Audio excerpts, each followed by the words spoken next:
Il faut être un bon administrateur pour savoir bien rassembler les pièces nécessaires. Il faut avoir un bon relationnel avec les banques et savoir aussi mener une négociation de taux. Un professionnel au lait vous parle de son métier.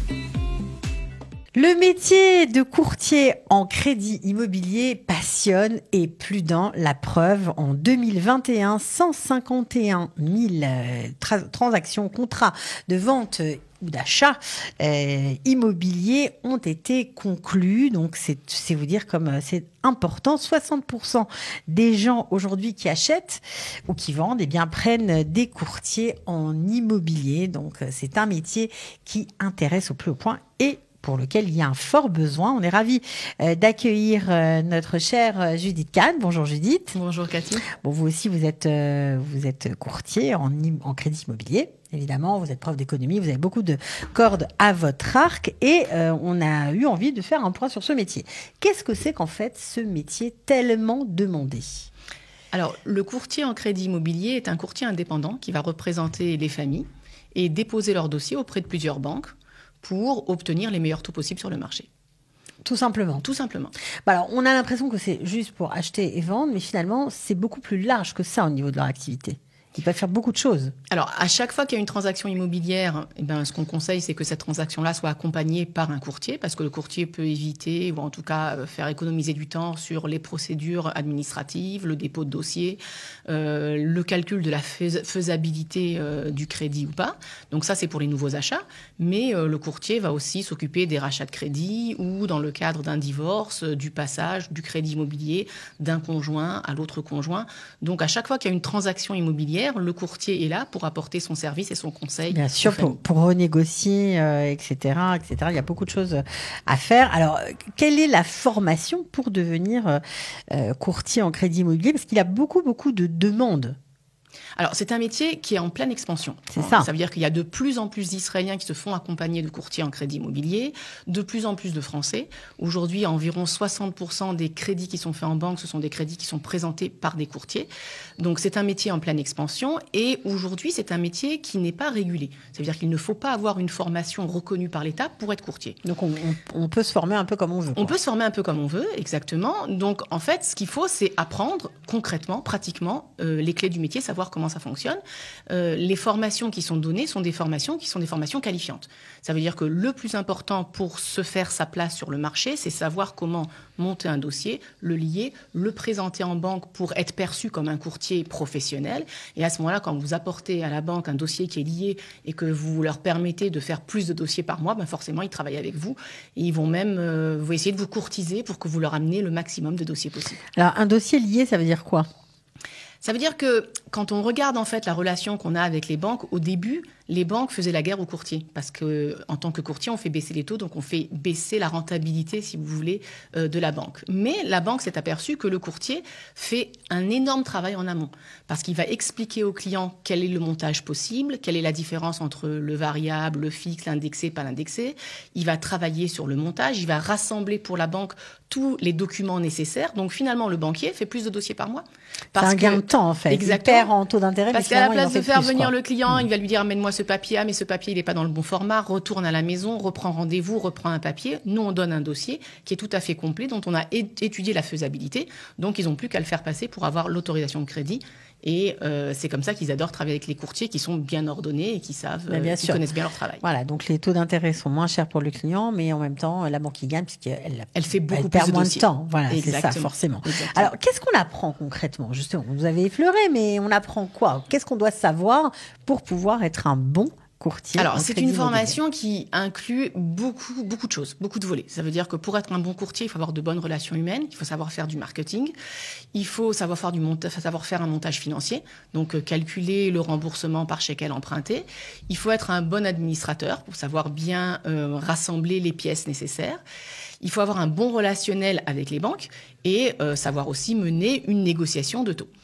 Voilà, donc on a la relation client, on a la relation avec la banque. Dans la formation que je donne, vous allez avoir aussi l'intervention de plusieurs intervenants extérieurs, puisque vous avez besoin d'avoir une coopération avec l'agent en assurance, vous avez besoin de connaître les aspects juridiques de l'achat d'un bien, les aspects financiers, le contexte microéconomique, macroéconomique qui peut influencer les différents volets. Donc c'est une formation qui est assez complète et qui va vous donner les outils pour être capable de faire un dossier, de monter un premier dossier au cours de la formation pour pouvoir après travailler sur le marché. Alors justement, puisqu'on parle de travail sur le marché, au niveau des débouchés, est-ce que les courtiers en crédit immobilier sont forcément à leur compte ou est-ce qu'il y a d'autres solutions? Est-ce qu'ils peuvent être employés, je sais pas, par des banques ou par d'autres organismes financiers? Alors, vous avez toutes les possibilités. Parmi les personnes qui ont suivi ma formation, j'ai 2 étudiants qui sont rentrés travailler dans une banque. C'est-à-dire qu'ils ont été sélectionnés par la banque pour travailler en tant qu'employés de banque parce qu'ils avaient fait cette formation. Ça leur donnait un atout de plus. Mais la majeure partie de ceux qui font la formation vont travailler à leur compte. Ils ne vont pas travailler pour le compte d'une banque.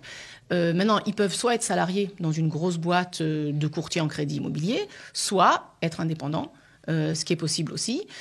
Et même parmi les indépendants, vous avez ceux qui font le travail de marketing et ceux qui font ce qui s'appelle le back office. C'est-à-dire que vous pouvez aussi être courtier en recevant les dossiers que quelqu'un d'autre va finaliser et faire le travail administratif de rassemblement de papiers, dépôt en banque, et quelqu'un d'autre va faire la partie montage financier et relations clients.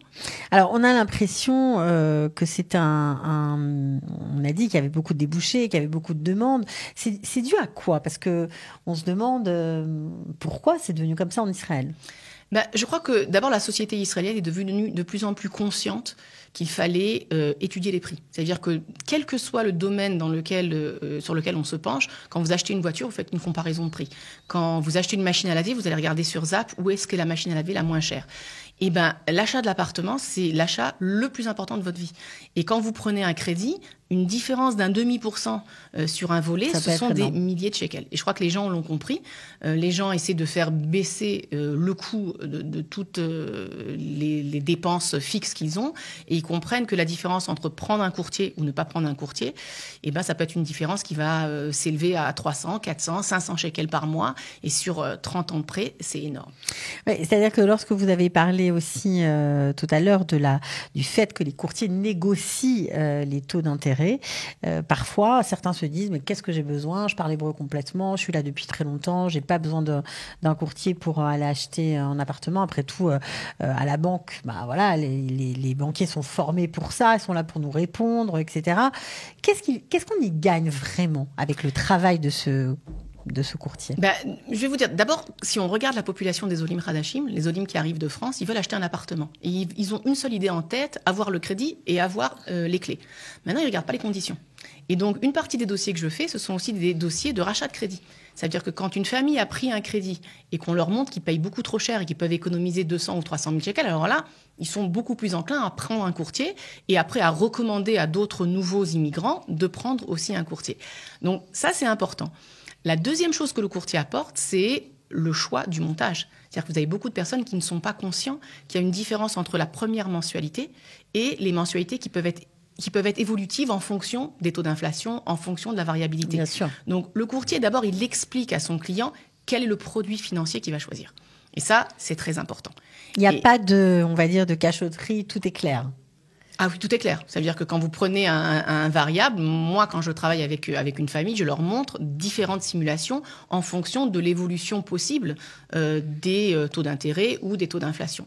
Et s'il y a une chose dont on doit se rappeler, c'est que l'employé de banque est un employé de banque, il représente les intérêts de la banque, il ne représente pas les intérêts du client. C'est-à-dire qu'il a intérêt à vous vendre le produit le plus cher parce qu'il va être rémunéré en bonus à la fin du mois en fonction du nombre de mashkenta qu'il vous a vendu. Ouais, ça, c'est très important. Voilà. Tandis que si vous prenez un courtier indépendant, moi, j'ai aucun intérêt à travailler avec une banque plutôt qu'avec une autre.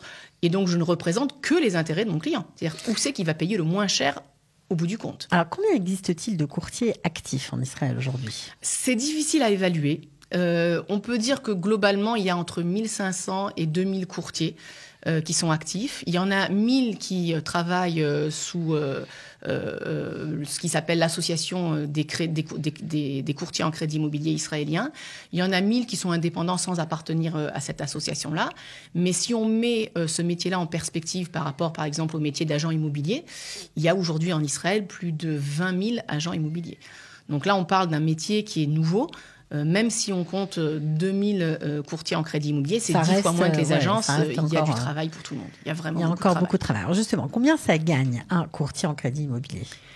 Combien ça gagne ? Comment ça facture ? Comment ça facture ? Alors là aussi, vous avez toutes les options qui sont possibles. Vous avez des courtiers qui vont travailler au forfait. Donc ça va être une somme forfaitaire par dossier. Maintenant, cette somme forfaitaire, elle peut évoluer en fonction de la complexité du dossier. Est-ce que c'est une nouvelle construction ? Est-ce que c'est un tamas ? Est-ce que c'est un pinouille-binouille ? Quelle va être la durée de l'accompagnement du courtier ? Et puis, vous avez d'autres compagnies qui vont travailler au pourcentage. Okay, donc, ça peut varier. Ce que je peux dire, c'est que c'est un métier qui demande très peu d'investissement. Ça veut dire que par rapport à d'autres métiers, vous n'avez pas de stock, vous n'avez pas de magasin, vous avez votre ordinateur, vous avez fait une formation, et puis vous pouvez faire ça en accompagnement ou en parallèle à une autre activité économique. Le temps que vous fassiez un nom sur le marché, vous faites 1, 2, 3 dossiers. Pour vous donner une indication un peu plus précise, le minimum du dossier, c'est un minimum de 6 000 shekels. Donc, quelqu'un qui va réussir, disons, au bout de 6 mois, 1 an d'activité, à vendre 3 dossiers par mois, il arrivera à une somme brute de 18 000 shekels, ce qui est très, très, très correct. Bien sûr, c'est très correct, ça c'est le moins qu'on puisse dire. Maintenant, juste pour en savoir encore un petit peu plus, lorsqu'on est courtier en crédit immobilier, est-ce qu'il y a une qualité, quelque chose de particulier qu'il vaut mieux avoir pour réussir ? Des qualités de communication, je crois que c'est important. C'est le plus important. Je crois que c'est le plus important. C'est-à-dire qu'il faut créer une relation de confiance. D'explication, de pédagogie. D'explication aussi, c'est-à-dire qu'il faut savoir rendre accessible en fait des données qui sont peut-être un petit peu complexes. Il faut savoir éveiller une relation de confiance, mais avec les deux côtés en fait. Je crois que ce qu'il faut bien comprendre, c'est qu'on a besoin d'avoir d'excellentes relations avec nos clients, mais aussi avec les banquiers. C'est-à-dire qu'on ne fait pas la guerre aux banques parce qu'on veut pouvoir continuer à travailler avec. Donc il faut avoir une relation humaine qui soit bonne avec les deux côtés, et je crois une éthique aussi. C'est-à-dire que vous avez après toutes sortes de courtiers.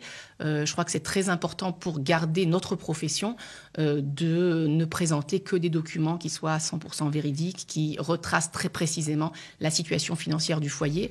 D'abord, par rapport à la loyauté qu'on peut avoir vis-à-vis de nos clients, pour ne pas qu'ils puissent être amenés à ne pas être capables de rembourser leur emprunt, et puis aussi vis-à-vis des banques. Je crois que l'éthique, c'est aussi quelque chose de très important. Bon, je crois qu'on a fait le tour sur ce beau métier, apparemment que vous aimez beaucoup, de courtier en crédit immobilier. Voilà, j'espère que ça aura, pourquoi pas, fait naître des vocations. Si on a envie d'en savoir plus, on peut vous contacter pour que vous puissiez donner d'autres informations ? Avec grand plaisir. Sur votre page Facebook, Sur ma page Facebook, on va ouvrir une nouvelle formation en avril, donc vous êtes les bienvenus. C'est une formation en français ? En français et en ligne. Ok, d'accord. Bon, voilà, c'est dit. En tout cas, merci d'avoir été avec nous et à bientôt. Au revoir. Ciao. Un professionnel Olé vous parle de son métier.